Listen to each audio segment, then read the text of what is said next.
His silence hit harder than the iron on her wrists.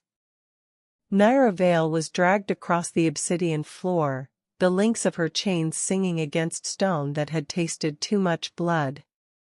Pain pulled at every bruise, every cut, yet she kept her spine straight, as if refusing to bend was the last weapon they hadn't taken from her. At the highest tier of the throne, Alpha Sovereign Kalen Frostward watched. Not like a man waiting for a prisoner to beg. Like a storm deciding where to strike. The entire court moved around him as if he were gravity, nobles shifting back, guards tightening their grips, whispers sliding through the hall in nervous threads. Naira felt them measuring her, searching for the moment she would finally look small. She didn't give it to them. Her gaze found Kalen's and held. Hatred flared, old, familiar, earned. This was the enemy ruler her pack had fought across borderlands and burning fields. The name whispered before battles. The shadow at the edge of every war council. If the world had ever handed her a clean chance to end him, she would have taken it. So she bared her teeth in the only language courts respected. A noble rose with a laugh too loud to be brave. So that's the famous Naira Vale, he said, voice dripping with satisfaction. The Borderlands butcher. The pack's favorite monster. I expected more. A ripple of amusement spread through the tiers, mean and hungry. Hit subscribe so you don't miss the chapter where everything unravels. Another voice followed, crueler, eager to impress. Make an example of her. Hang her where her people can see. Let her pack learn what happens when their warrior strays too far. Chains tightened. Guards shifted. The hall leaned forward, waiting for the spectacle, fear, collapse, pleading. Naira didn't lower her head.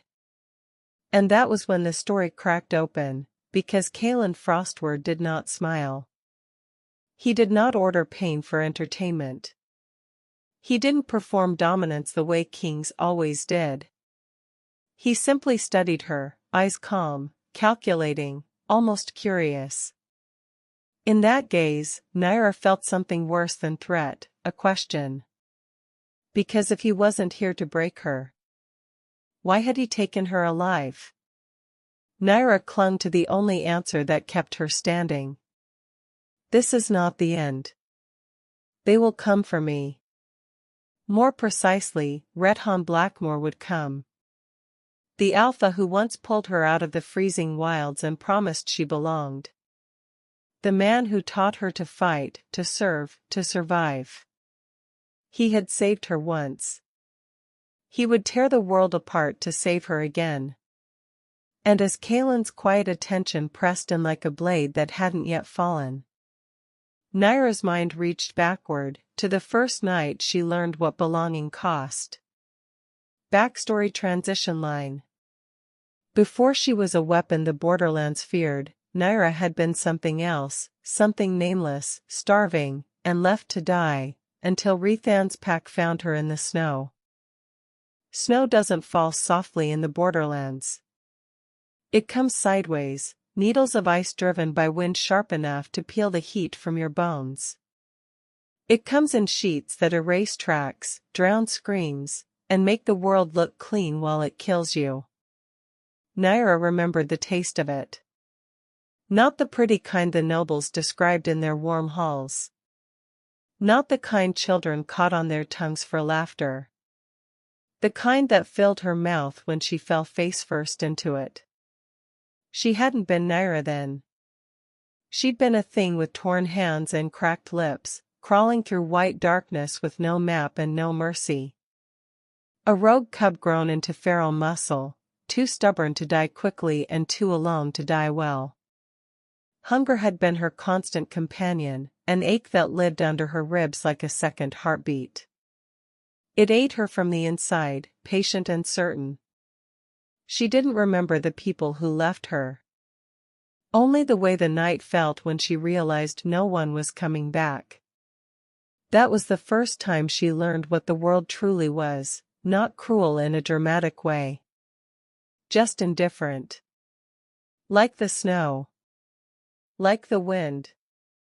Like a pack closing ranks and deciding you no longer belonged. Her knees buckled. She didn't have the strength to get back up. So she lay there and made a bargain with the cold. Finish it, she thought, not pleading, just tired. If you're going to take me now. The answer was footsteps. Not human soft. Not hesitant. The steady crunch of weight, of purpose. The sound stopped near her head. She didn't lift her face. She couldn't. The snow had crusted in her lashes. A shadow fell over her. Voices moved above, muffled by wind. Still breathing, someone said. A waste, another voice replied, dismissive. Leave it. Then came the third voice. Calm. Low. Too controlled to be mercy, too measured to be pity. No, it said. Turn her over. Hands grabbed her shoulder, rough, efficient, rolling her onto her back. Cold air stabbed at her throat. She sucked it in and coughed, a broken sound. Someone's fingers pressed under her chin, forcing her face up. She saw eyes. Dark, focused, reflecting the storm like it belonged to them. A man leaned over her with a cloak pulled tight against the wind and a mark on his throat that spoke of authority. His gaze moved across her, blood, bruises, the half-healed bite marks on her collarbone, the jagged scars that told a story no one had asked for. You fought, he said, like it was a fact he respected. Naira tried to snarl. It came out as a rasp. The man didn't flinch. If anything, a flicker of something, interest, recognition, passed behind his eyes. What's your name? He asked. She didn't have one that mattered. So she spat snow and blood at his boots. Around him, others laughed, a hard sound, amused. She's feral, one of them said. Like a wolf with no pack. The man, Rethan, she would learn, didn't smile. He reached down, grabbed her by the jaw, and lifted her face again. Not cruelly. Not gently. Like you'd lift a blade to see if it was sharp. Then we'll give her one, he said. Naira wanted to tell him to choke on his generosity. She passed out instead. Warmth was a hallucination at first. Firelight behind closed eyes. Heat against her skin that hurt because she'd been cold too long. The smell of meat, real meat, and herbs crushed into hot water. She woke in pieces. A ceiling of dark wood. The crackle of flames. A room that wasn't a room so much as a shelter carved into stone. A fur blanket pulled up to her chest. Her clothes gone, replaced by linen and bandages. She tried to sit. Pain punished her immediately. A hand pressed her down. Easy, a woman said. Naira turned her head. Saw a healer with silver hair braided tight and eyes too sharp for kindness. The woman held a bowl in one hand, steam curling from it. Drink, she ordered. Naira stared at her. Suspicion was automatic. Suspicion had kept her alive longer than hope ever had. Poison? Naira croaked. The healer snorted. If we wanted you dead, you'd still be in the snow. Naira didn't move. The healer leaned in until Naira could smell smoke and clean cloth on her. You're alive because the Alpha decided you're worth the effort, she said. Don't waste his patience. Naira hated those words. Alpha decided. as if her life was a coin passed across a table. Still, she drank. The broth burned down her throat like a promise she didn't understand. Strength didn't return immediately, but something settled in her belly that wasn't empty. And for the first time in longer than she could remember, the ache of hunger dulled. That was how it started. Not with chains. With warmth. The pack called themselves Blackmore. They wore their dominance like weather, constant, unavoidable. They didn't speak of mercy as a virtue. They spoke of loyalty like currency. You earned it. You kept it. You spent it to survive. Naira learned their rules quickly. Speak only when spoken to. Keep your eyes lowered around higher ranks. Don't show weakness you aren't ready to pay for. She broke half of them by accident. And half of them on purpose. The first time she bared her teeth at a guard, he struck her hard enough to split her lip. Naira smiled through the blood and struck back. She didn't win. But she didn't beg either. That got her dragged into the training circle. Rethan watched from the edge. No cheer. No cruelty. Just that same measured gaze from the snowstorm, as if he'd been waiting to see what kind of animal he'd dragged home. A fighter stepped forward, broad, seasoned, smiling like this was entertainment. You want to stay? He asked. Then prove you're not dead weight. Naira lifted her fists. Her hands shook from weakness. Her stomach was still too light. But a strange rage filled her, rage at being examined, tested, owned by expectation. Come then, she rasped. The first blow folded her. The second taught her how to move. The third taught her the most important lesson: pain wasn't the end. Pain was information. When she got up again, wobbling, furious, Rethan's eyes narrowed just slightly. Approval. Not warmth. Not pride. Something colder. But Naira clung to it like it was sunlight. After the fight, the healer patched her without softness. The guards didn't laugh as much. And that night, a plate of food appeared by her bed that was larger than it needed to be. Naira ate it with shaking hands and told herself it meant something. Weeks became months. Naira's body changed first. Muscle returned. Then it grew. Strength layered over her like armor. Scars tightened into the shape of survival. She became fast. Then precise. Then frightening. They trained her because she learned quickly. They kept training her because she learned to obey. And obedience came with rewards. Not always obvious ones. Not gifts and smiles. Blackmore wasn't sentimental. The rewards were subtler. A nod from a high-ranking warrior when she landed a hit clean. A place closer to the fire. A blade that wasn't chipped.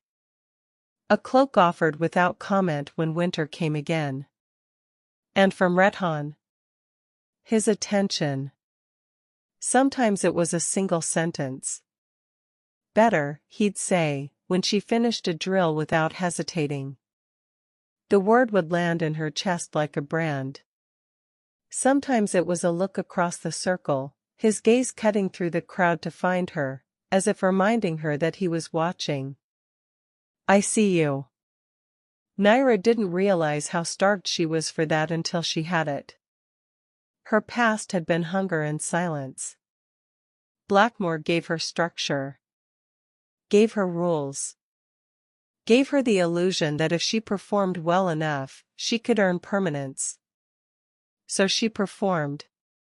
She became what they called her, a weapon, honed and directed. And the more useful she became, the more they fed her approval. Not love. Never love. But something close enough that it tricked the part of her that still remembered freezing. The first time Redhan spoke to her alone, it wasn't in softness. He called her to the edge of camp at dusk, where the trees grew dense and the air smelled like snow that hadn't arrived yet. She walked to him as if stepping into a trial. He didn't offer her a seat. He didn't offer her comfort. He offered her truth, his version of it. "You were meant to die out there," he said, looking out into the dark as if the wilds were still watching. "Someone left you." Naira's jaw tightened. "I know. They weren't coming back." Naira didn't answer. Her silence was her armor. Redhan finally turned his head, eyes pinning her. "You survived anyway," he said. "That means something." Naira hated how much she wanted him to say it again. "You brought me here," she said, carefully. "Why?" Redhan studied her. "Because you don't belong nowhere," he said. "And because I don't waste strength." There it was. Not compassion. Investment. It should have made her run. Instead, it made her chest go warm. Because investment still meant she mattered. Redhan stepped closer. Not touching. Just close enough that Naira could feel his presence like heat. "You want a pack?" he asked. "You want a purpose?"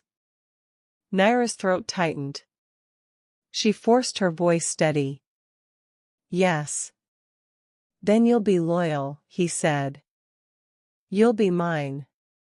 The words should have sounded like a chain being locked. Naira heard them like safety.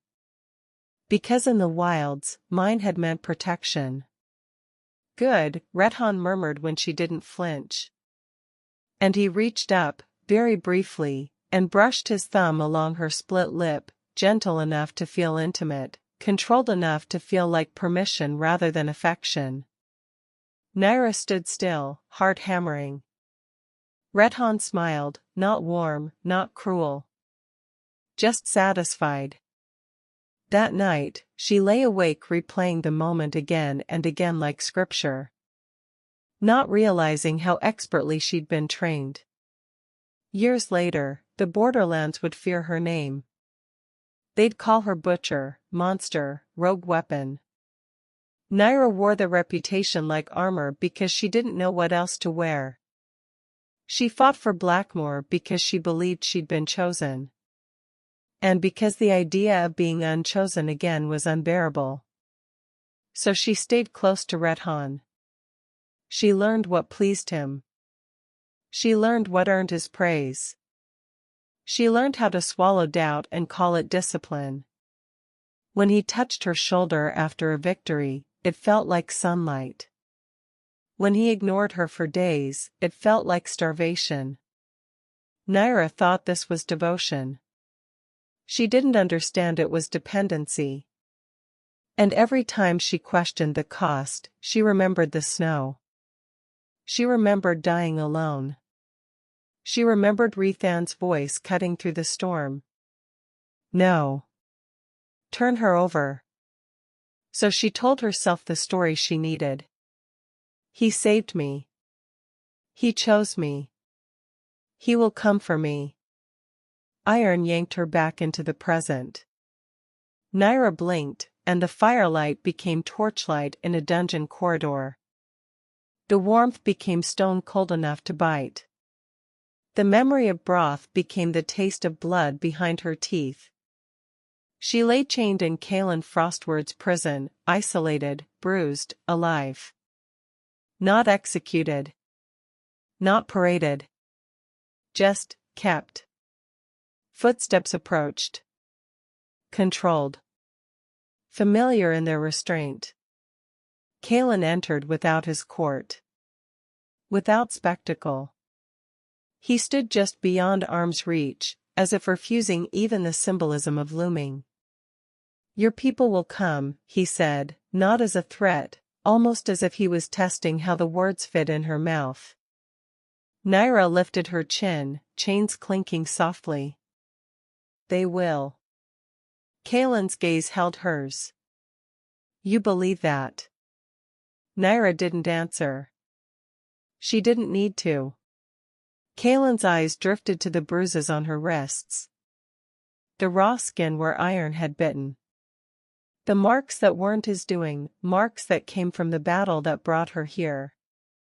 Then he asked, quiet as a knife sliding free. How do you think they took you alive? Naira's chest tightened. For a fraction of a heartbeat, the snow returned, white, endless, swallowing sound. Then Naira forced it away with the only weapon she trusted. This is not the end. They will come for me. And in the darkness, she held on to that belief like it was a chain she could choose. Not yet knowing it was the first one that would break. Kalen's question hung in the dungeon like smoke that wouldn't clear. How do you think they took you alive? Naira didn't answer. She couldn't afford to. If she let that thought open, even a crack, it would swallow everything she'd used to survive, her training, her loyalty, her certainty. So she did what she'd always done. She tightened her grip on the lie that kept her upright. They will come, she said, voice rough but steady. Kalen studied her a moment longer, as if measuring the shape of her belief. Then he turned, cloak whispering over stone. Hope is a useful thing, he said, almost quietly. It's also easy to manufacture. The door shut behind him. Naira sat in the dark and forced her breathing to slow. She stared at the thin band of torchlight under the door until her eyes blurred, until the chains on her wrists felt less like iron and more like a question she refused to answer. They moved her 3 nights later. No announcement. No procession. No laughing nobles thirsty for a spectacle. Guards unfastened her shackles from the wall, replaced them with a shorter chain, and marched her through corridors that smelled of cold incense and polished stone. Naira counted turns. Left. Right. Down 3 steps. Right again. The castle above lived like a beast, distant voices, metal striking metal, doors opening and closing with purpose. But the path they took avoided the loud arteries of the court. This wasn't a parade. It was concealment. They stopped in a narrow passage lined with carvings, wolves and crowns, war banners etched into black stone. A slab of wall slid aside without a sound. A hidden chamber breathed cold air against Naira's face. Inside, the space was cramped, built for watching without being seen. Carved stone screens stood like ribs, pierced with thin slits that looked out into a grand council hall. Beyond them, torches burned in high sconces, casting gold light across a long table of dark wood and seats arranged like a tribunal. Naira's stomach tightened. Guards pushed her forward, then locked her chained to an iron ring at the base of the screen. Not tight enough to choke. Just enough to remind her where she stood in the hierarchy of this place. Then, without ceremony, they left. She was alone behind stone that listened. In the hall beyond, nobles gathered in quiet clusters. Advisors arranged papers. Captains stood with hands clasped behind their backs. At the head of the table, slightly apart, sat Kalen Frostward.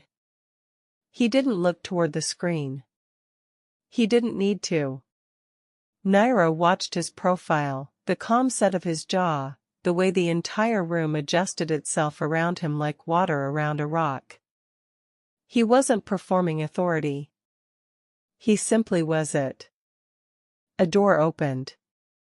Silence rippled. And Naira's heartbeat turned heavy.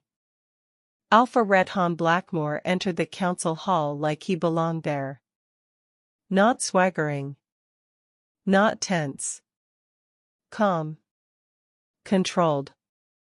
Dressed in dark leather and fur, his hair pulled back, his throat mark visible in the torchlight like a seal on a document. His presence carried the familiar weight Naira had once mistaken for safety. Her body reacted before her mind could. Heat in the chest. The old tightening in the gut. The instinctive, terrible relief of seeing him alive. He came. The thought rose up automatically, almost childlike. Rethan's gaze swept the room once, efficient, assessing. He acknowledged Kaelin with a small incline of his head, as if this was not an enemy throne room but a negotiating table between equals. Beside him walked Cerys Thornvale. Cerys moved like shadow-given form, composed, silent, beautiful in a way that felt sharpened. Her hair was braided tight, her eyes cool. Naira knew her. Rethan second. His voice when he needed distance. His knife when he needed precision. Cerys' hand rested lightly at Rethan's back as they approached the table, a touch too familiar to be formal. Naira stared at that hand until her eyes hurt. Redhan took his seat. Cerys stood behind him, close enough that their shoulders almost touched. Kaelin's council waited. The air went still, as though everyone had agreed to hold their breath until the words were spoken. A scribe dipped his pen. Kaelin spoke first. "You asked for peace." Rethan's expression didn't change. "I asked for an end to wasted blood." Naira's fingers tightened on her chain. Wasted blood. The phrase sounded noble. Clean. As if she hadn't watched Blackmore burn villages for leverage. Kaelin leaned back slightly. "Then speak your terms." Redhan folded his hands on the table. "Terms are simple. Borders remain where they are. Raids cease. Prisoners are exchanged." A murmur ran through Kaelin's advisors. Reasonable terms. Almost generous. Naira felt a flicker of relief she hated herself for. Then Redhan continued, voice calm as snowfall. "And the rogue you captured," he said. Naira Vale. Every muscle in her body went tight. He didn't say her name like a person. He said it like a problem. Rethan's gaze angled toward Kaelin. "She cannot be returned."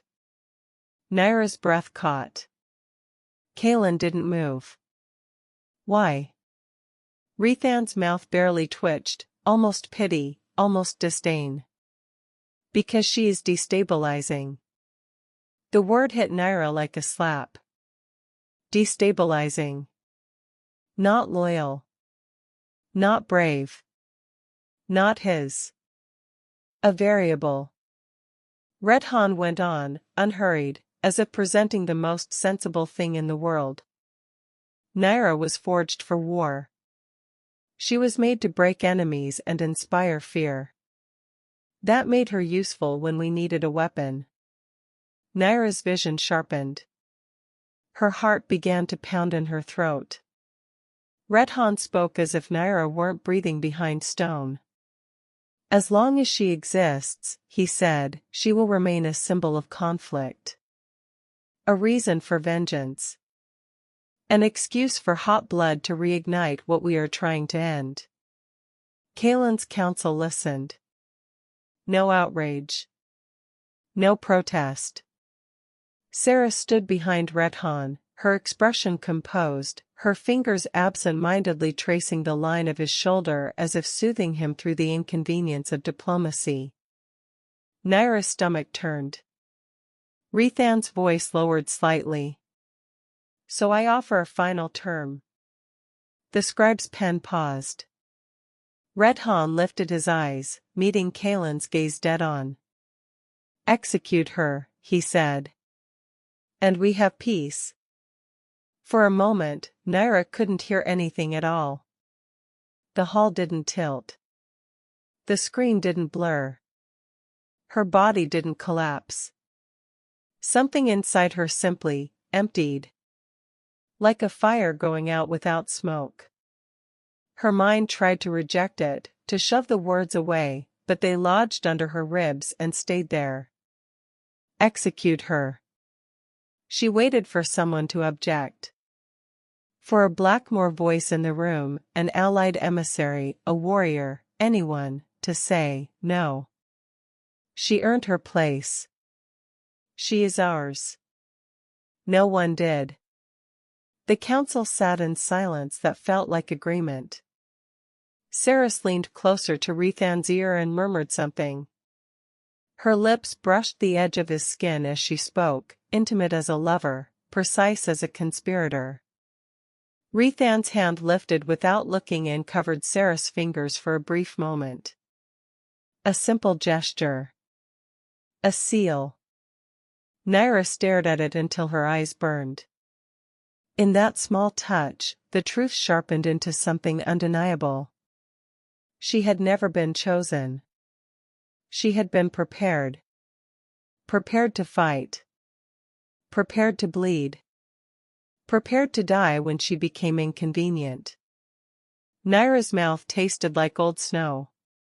She didn't scream. She didn't slam against the chain. She didn't do anything dramatic enough to make the betrayal feel like a story. She simply stood there, breathing through the hollow in her chest, while memories rearranged themselves with sickening clarity. The battle. Her capture. How clean it had been. She saw it now, like a map suddenly lit. The retreat that had come too early. The corridor of enemies that had opened just enough to let her be surrounded. The way her pack had fallen back instead of pushing forward, despite the advantage. The silence behind her where she'd expected the thunder of allies. She remembered turning, searching, screaming orders. And seeing no one. Not lost. Not scattered. Gone. The thought slid into place like a key. They hadn't failed to reach her. They'd chosen not to. Naira swallowed, slow and careful, as if any sudden movement might shatter her from the inside. She looked through the slit again. Kalen's gaze held Rethan's, unreadable. Your peace requires my hand to be stained, Kalen said. Redhan didn't blink. Your hand will be stained either way. Choose the stain that ends the war. Kalen's lips tightened. Then, without glancing toward the screen, without acknowledging Naira's presence, he said, we will adjourn. A ripple of surprise. A flare of irritation among some nobles. Rethan's eyes narrowed. Alpha Sovereign. I said we will adjourn, Kalen repeated. The room obeyed. Chairs scraped. Papers gathered. The council broke apart like a body dispersing after a wound. Redhan rose, smooth and unbothered, as if he'd already made his offer and considered the matter handled. Saris followed close, her hand still at his back. They walked out.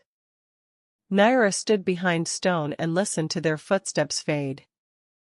And in the space they left behind, something darker than grief began to form. Not rage. Not yet. A cold, clean clarity. The next day, they dressed the hall. Naira wasn't brought out. She wasn't shown.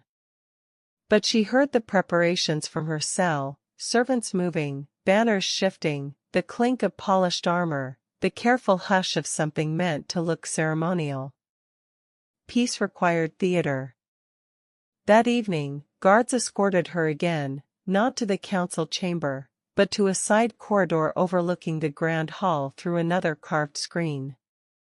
Below, the court gathered in full.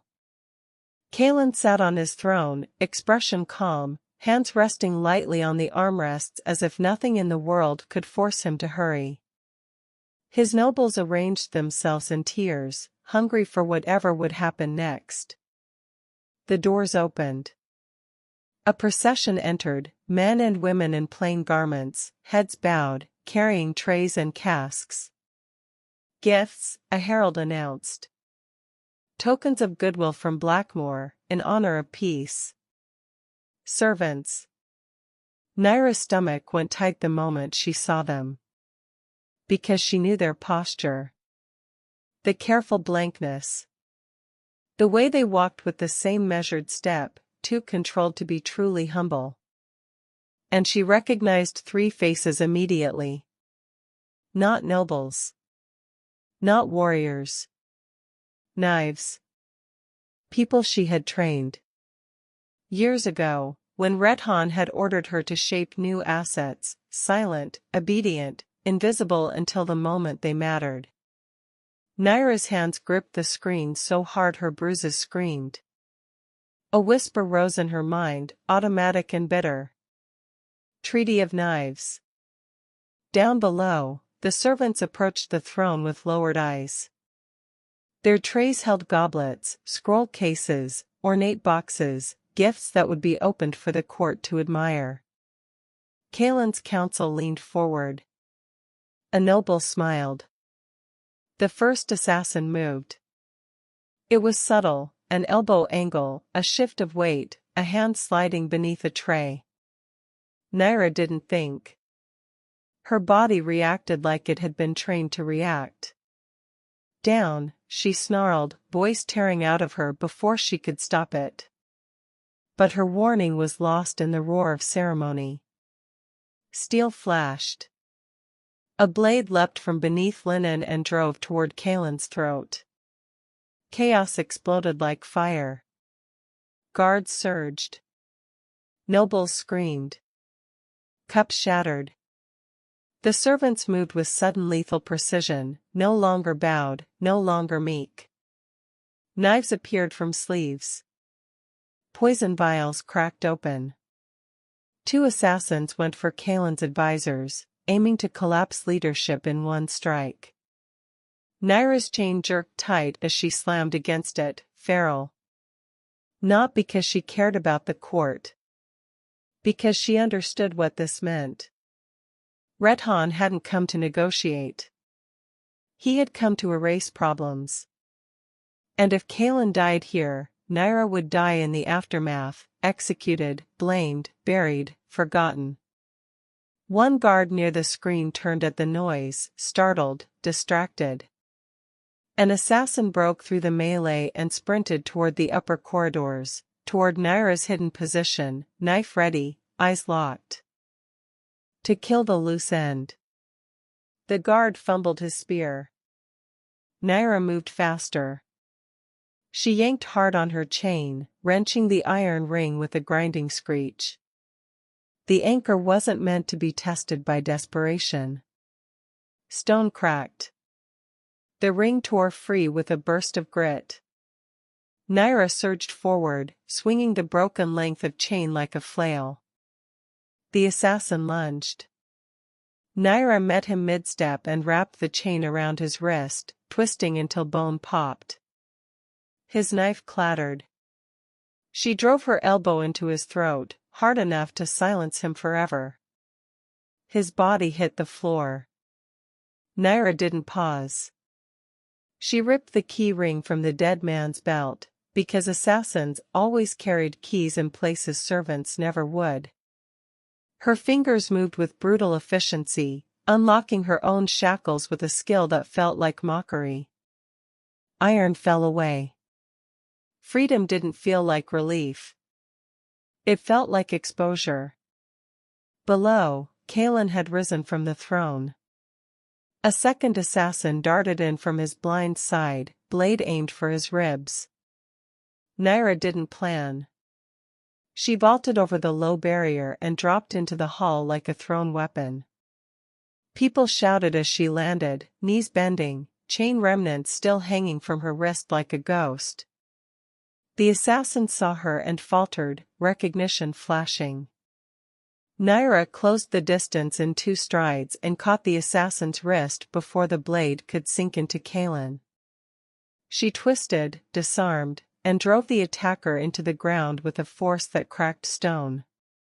Kaelin's eyes met hers, one heartbeat of contact amid chaos. No gratitude. No command. Just awareness. Naira pivoted and took down the next attacker, then another, moving through the hall like she belonged to violence the way others belonged to prayer. Not for Kaelin. Not for the court. For herself. Because survival was the only allegiance left that didn't betray. When the last assassin fell, the hall stood in stunned silence broken only by ragged breathing and the drip of blood. Naira stood in the center of it. Unchained. Spattered. Alive. And the court, those same nobles who had wanted her hung at the gates, stared at her like they were seeing the truth of her for the first time. Not a monster. A force. A force denied agency for too long. Guards moved in, uncertain whether to seize her or salute her. Kaelin lifted a hand. They froze. His gaze swept the bodies, the shattered gifts, the spilled poison glistening on the floor. Then he looked at Naira. Are there more? He asked. Naira's throat worked. No, she said, voice low. This was the strike. Kaelin's jaw tightened. Then the treaty was never real. A murmuring wave rose from the nobles, fear, outrage, confusion. One advisor stepped forward, voice sharp. We should kill her now. The assassin's training, this is her handiwork. Naira's lips curled. You're not wrong, she said. But you're late. The advisor flinched. Kaelin's voice cut through the noise like a blade. Enough. He turned to the hall, to his council, to the nobles who wanted blood to reassure themselves. This was not goodwill, he said. This was an attempt to gut my court under the banner of peace. He stepped down from the throne. The room stiffened. Kings didn't descend in the middle of chaos unless they meant something dangerous. Kaelin stopped beside Naira, close enough that everyone could see where he chose to stand. Blackmore asked me to execute her, Kaelin said, eyes forward. To make liars comfortable. To end a war they started and profit from. A noble hissed, she's a weapon. Kaelin didn't look away from the crowd. Then consider who forged her. Silence fell, thick and heavy. Naira felt something strange, an unfamiliar sensation pressing against her ribs. Not hope. Not loyalty. A kind of space. As if someone had opened a door in a room she'd never realized was locked. Kaelin's voice lowered, deadly calm. She will not die to make liars comfortable. The words slammed into the hall like a verdict. And for the first time since the betrayal hollowed her out, Naira felt the smallest spark of something that wasn't rage or emptiness. Choice. They took her to a private chamber, not a cell. Not a dungeon. A room with a single guard posted outside and a table set with water that wasn't poisoned. Naira stood by the window, staring at the night sky as if it might offer answers. Her wrists felt naked without iron. Kaelin entered without ceremony. He stopped a few paces away, hands unarmed, posture controlled. Not threatening. Not submissive. Respectful in a way that unsettled her. You saved my life, he said. Naira didn't turn. I saved mine. Kalen's breath was quiet. Fair. Silence stretched. Naira's voice came out rough. He offered me like a coin. I heard. He didn't even hesitate. I heard, Kalen repeated, and in that repetition there was something like understanding, sharp, measured, not pity. Naira finally turned. Her eyes were flat. So what now? Kalen studied her, and for the first time his calm looked like something else, constraint. As if he was carrying a decision heavy enough to fracture a kingdom. Now, he said, you choose. Naira's throat tightened. I don't. You do, Kalen cut in gently, firmly. For once, you do. He stepped to the table and set a dagger down on the wood. Not as a threat. As an option. You can walk out of this keep tonight, he said. No chain. And whatever happened next, war, blood, reckoning, would be chosen. Oh, pursuit. You disappear into the borderlands and never hear my name again. Naira stared at him, suspicion automatic. Why? Kalen's gaze didn't waver. Because you were used, he said. And because if I keep you here without consent, I'd become the same kind of ruler you've been fighting your whole life. Naira's fingers curled, not around iron this time, but around the edge of the table. Kalen continued, voice quiet but unyielding. Or, he said, you can stay. Not as a prisoner. Not as a trophy. As yourself. You can face Blackmore. You can end what they made you for. Naira's pulse thudded in her ears. The room felt too still, like the moment before a blade falls. Are you asking me to kill him? She said. Kalen's eyes sharpened. I'm offering you the chance to decide what your life is worth, he replied. On your terms. Not his. Not mine. Naira swallowed. The emptiness inside her shifted, making room for something raw and frightening. She looked down at her hands. No chains. No mark of ownership. Just skin. Just choice. For the first time in her life, there was no command attached to survival. Naira lifted her eyes to Kalen, and her voice came out steady, quiet, lethal. I want to see him, she said. Kalen gave a single nod, like sealing an oath. Then we prepare. Naira exhaled slowly, and in that breath something changed. Not healed. Not forgiven. Changed. Because for the first time, the path ahead wasn't laid out by rescue fantasies or obedience rewards. It was hers, not claimed. Forced. Chosen. Naira did not sleep. Not because the room was unfamiliar. Kalen's keep had dozens of quiet chambers, stone-walled and warm, built for nobles who feared drafts more than daggers. She didn't sleep because her mind had finally stopped lying to her. Every time she closed her eyes, she saw Rethan's mouth shaping the words like a reasonable request. Execute her. And every time she opened them, she saw her hands, unchained, resting on a table as if they belonged to someone who still had a future. Choice was a strange thing. It didn't feel like freedom at first. It felt like standing on the edge of a cliff and realizing no one was holding your back. By dawn, the keep moved with the grim efficiency of a kingdom preparing to bleed. Naira was given a training yard that faced the eastern wall, open air, cold wind, hard-packed earth. Not hidden. Not protected from watching eyes. Guards stood at distance, not close enough to intimidate, not far enough to forget what she was. The chains were gone. The suspicion wasn't. Naira accepted both without comment. A weapon didn't complain about being seen. It only decided where to point itself. She trained anyway.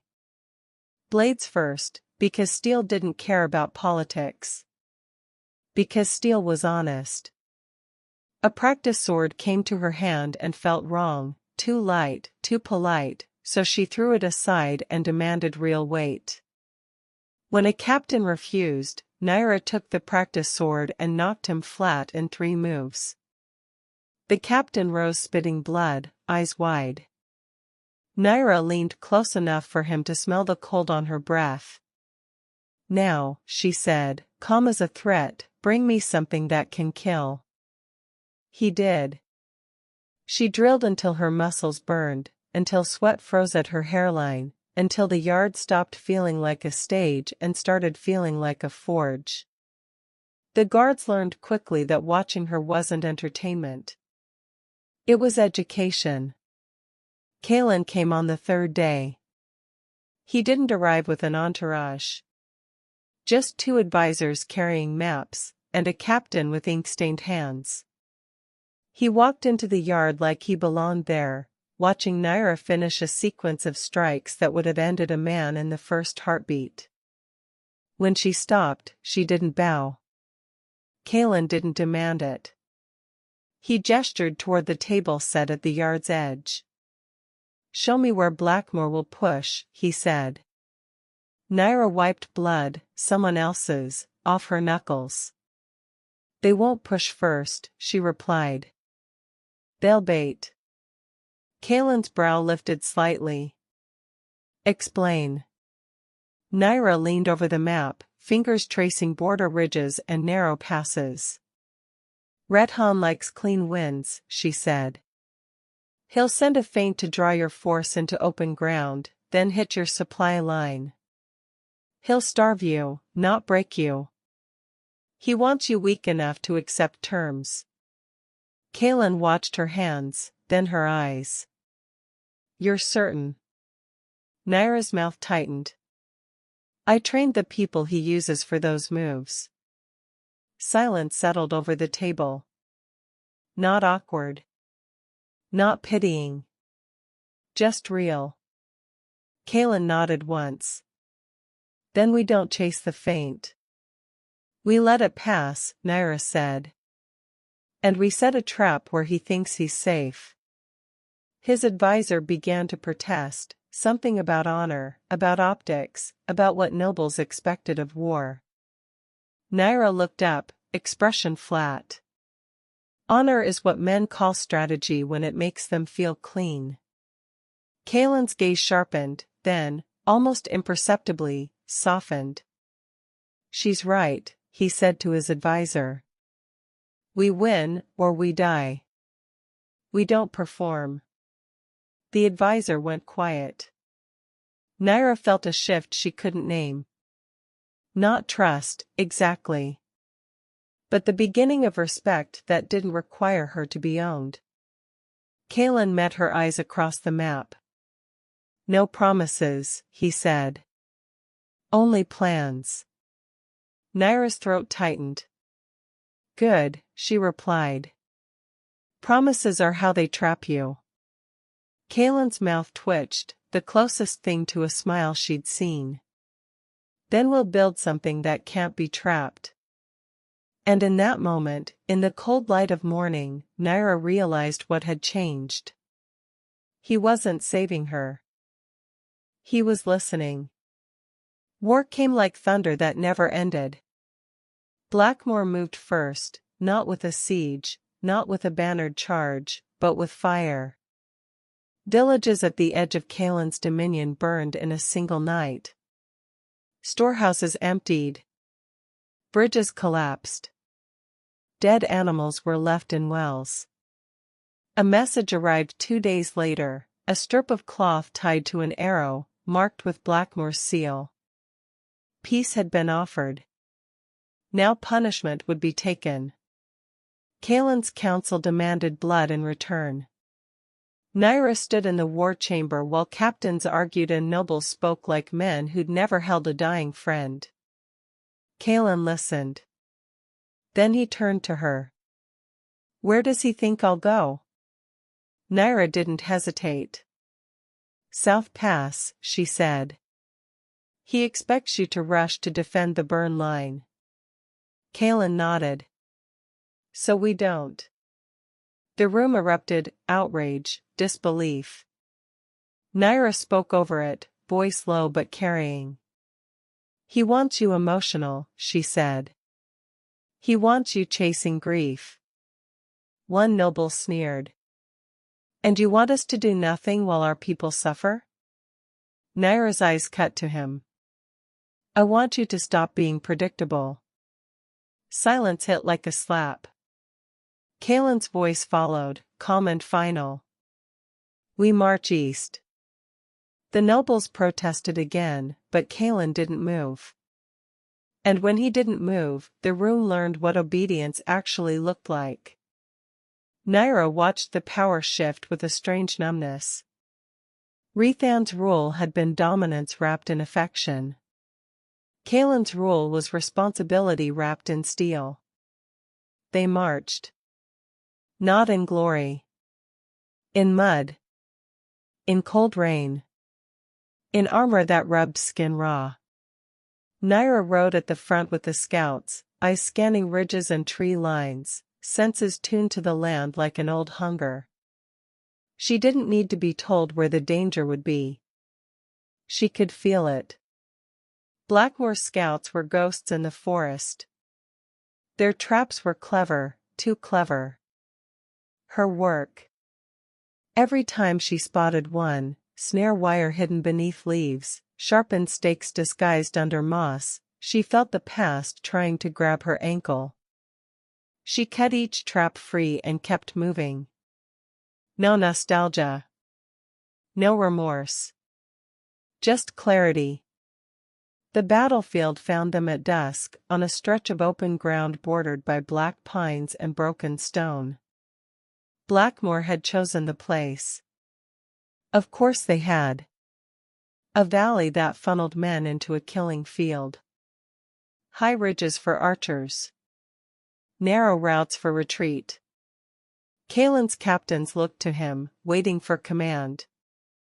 Kaelin looked to Nyra. Nyra's voice was quiet. "He'll be watching for you," she said. "But he'll be hunting for me." Kaelin's eyes narrowed. "You're sure?" Nyra's fingers tightened around her reins. "I'm the loose end." Kaelin's jaw set. "Then we use it." They moved like a blade, fast, precise.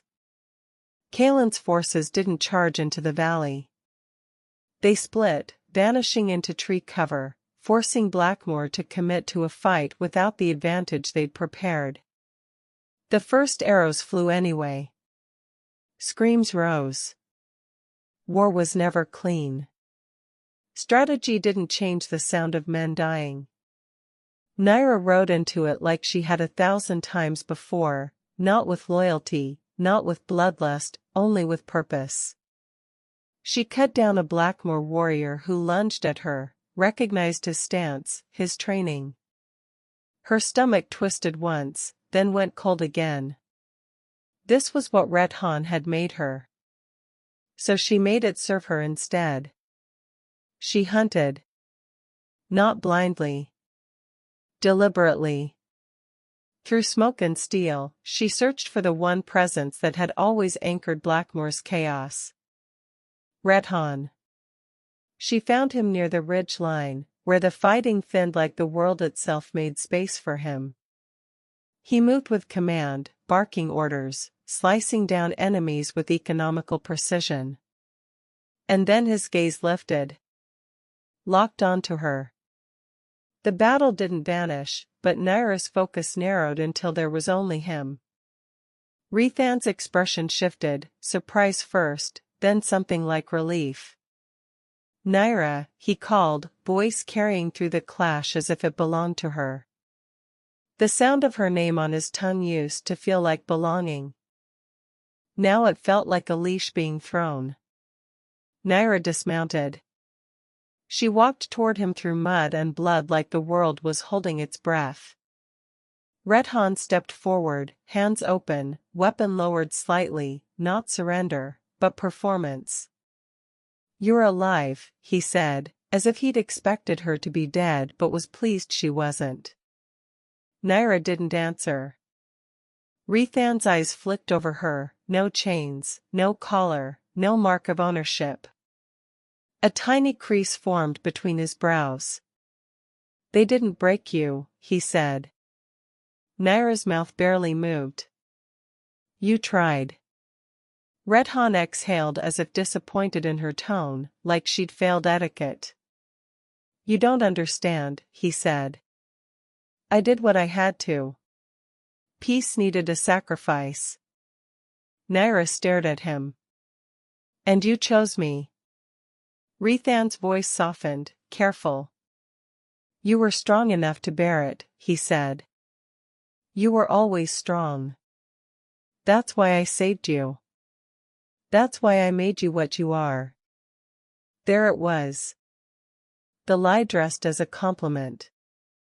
Naira felt the old reflex twitch in her chest, the part of her trained to crave his approval, to accept pain as proof of love. She let the reflex rise. Then she killed it. "You didn't save me," Naira said, voice flat. "You collected me." Rethan's jaw tightened. "I gave you a pack." "You gave me a cage," she replied. Rethan's eyes flashed. "Without me, you'd be dead." Naira's lips curled, humorless. "Maybe," she said. "But at least it would have been mine." Redhan took a step closer, voice dropping as if intimacy could still work. "Come back," he said. This is confusion. You're hurt. You're angry. But you belong with us." Naira watched him, and something in her settled into certainty. He wasn't pleading because he cared. He was pleading because he didn't like losing what he owned. "No," Naira said. The word was quiet. It was also final. Rethan's face hardened, the mask slipping. "You think Frostward gives you choice?" he snarled. "He's using you. Like I did. Like everyone will." Naira lifted her blade. "Maybe," she said. "But the difference is, I know it now." Redhan drew his weapon, anger sharpening him. "Then I'll end this," he said. They collided. Steel screamed against steel. The fight was intimate in the worst way, close enough to smell each other's sweat, to hear breaths hitch, to feel the rhythm of training mirrored and turned against itself. Redhan moved like a teacher correcting a student. Naira moved like a student who'd stopped wanting approval. Every strike carried history. Every block carried memory. Redhan lunged, trying to drive her back toward the ridge. "You were nothing," he spat. "I made you feared." Naira parried, twisting his wrist. "You made me useful," she corrected. He feinted left, an old Blackmore trick, one he'd taught her. Naira didn't fall for it. She stepped into his space, slammed her shoulder into his chest, and drove him back instead. Rethan's eyes widened for a heartbeat, surprised she'd chosen offense. "Naira," he began, voice shifting again, searching for the old soft hook. "You remember." "No," Naira said, and meant it. "I remember the snow. I remember the hunger. And I remember you deciding I was worth saving only because I could be shaped." Redhan snarled, swinging hard. Naira caught the blow, absorbed it, and answered with a cut across his forearm that opened flesh cleanly. Blood ran. Redhan staggered, rage cracking his composure. After everything. Naira stepped close, blade at his throat. After everything, she echoed. And then, with no hesitation, no mercy, no triumph, she drove her sword into his chest. Rethan's eyes went wide. Not with pain. With disbelief. As if he truly hadn't believed she would do it. Naira held him upright for a heartbeat, watching the life drain from a man who had once felt like the sun. Then she let him fall. The battlefield seemed to pause. Blackmore warriors faltered when they saw him down. Commands died in throats. The cohesion, the thing that had made them deadly, shattered like glass. Kaelin's forces surged. War collapsed with its maker. Naira stood over Rethan's body and felt nothing like victory. Only a deep, quiet ending. The weapon had destroyed its smith. After, the world moved strangely. Voices sounded distant. Colors looked too sharp. Naira walked through the aftermath as if wading through water, stepping over broken shields and bodies she didn't name. She found a quiet hollow behind a line of pines where the battle noise softened. And there, away from eyes, away from crowns and councils, she finally broke. Not loudly. Not theatrically. Her knees hit the ground. Her hands trembled. A sound tore out of her that wasn't a sob and wasn't a scream, something older, something primal. Grief, not for Redhan. For herself. For every year she'd mistaken chains for belonging. For every time she'd earned affection like a dog earning scraps. Her shoulders shook until her ribs hurt. Footsteps approached. Naira's hand went to her blade by instinct. Kaelin stopped a few paces away. He didn't reach for her. He didn't touch her. He simply lowered himself to one knee, not to dominate, not to claim, just to be present at her level. "It's done," he said. Naira's voice was raw. "It doesn't feel done." Kaelin's gaze stayed steady. "No," he said. "It feels empty." That's what endings do when they don't come with lies. Naira laughed once, bitter and broken. "You're not supposed to be kind," she said. Kaelin's mouth tightened. "I'm not kind," he replied. "I'm responsible." He reached into his cloak and placed a canteen on the ground between them. An offering without pressure.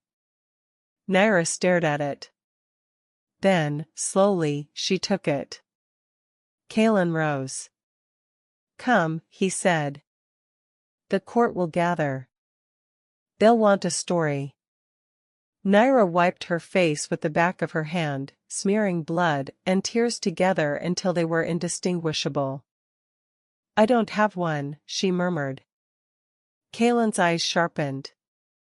"Then tell them the truth," he said. "And let them choke on it." The obsidian court was packed when they returned.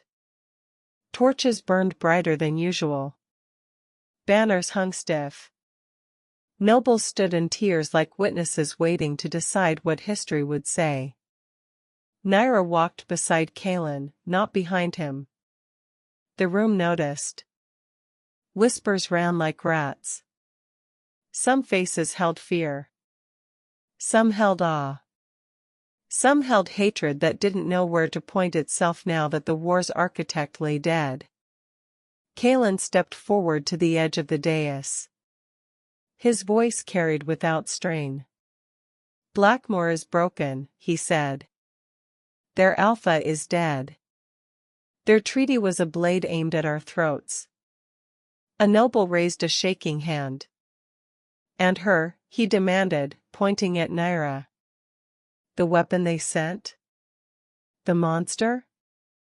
Naira didn't flinch. Kalen's gaze turned cold. Careful, he said softly. The noble swallowed. She could turn on us. Yes, Kalen replied. She could. Because she is not ours. The words rippled through the hall like a shock. Kalen stepped down from the dais again, choosing danger, choosing proximity. He stopped beside Naira and faced the court as if daring them to challenge him. Naira Vale was betrayed, he said. Chained. Offered up to sooth liars. He glanced at her, not asking permission, simply acknowledging truth. She ended the war with her own hand. Not for me. Not for you.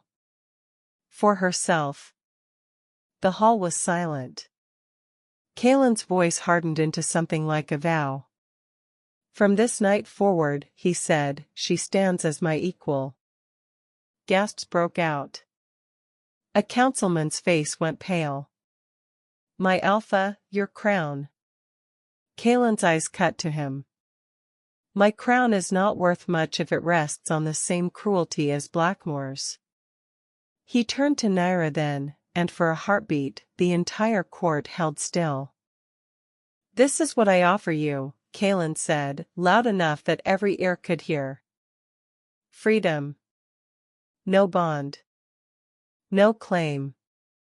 You walk out of this keep and never return, and no one will hunt you. No one will call you property again. Naira's chest tightened. A year ago, she would have begged for those words from Rethan. Now she heard them from the man she'd sworn to kill. Kalen continued, quieter now, but still carrying. Or, he said, you stay. Not because you owe me. Not because you need a pact to survive. Because you choose what you become next. Naira looked around the hall. At nobles who had wanted her broken. At guards who had feared her. At a throne that had once meant enemy. At a kingdom that had nearly killed her because it was easier than facing truth. And she realized something with startling clarity. Walking away would be easy. It would also leave the story in their hands. If she vanished, they would rewrite her into a monster again. A threat conveniently removed. Naira lifted her chin. I'm not staying because I need you, she said, voice clear in the silence. Kalen didn't move.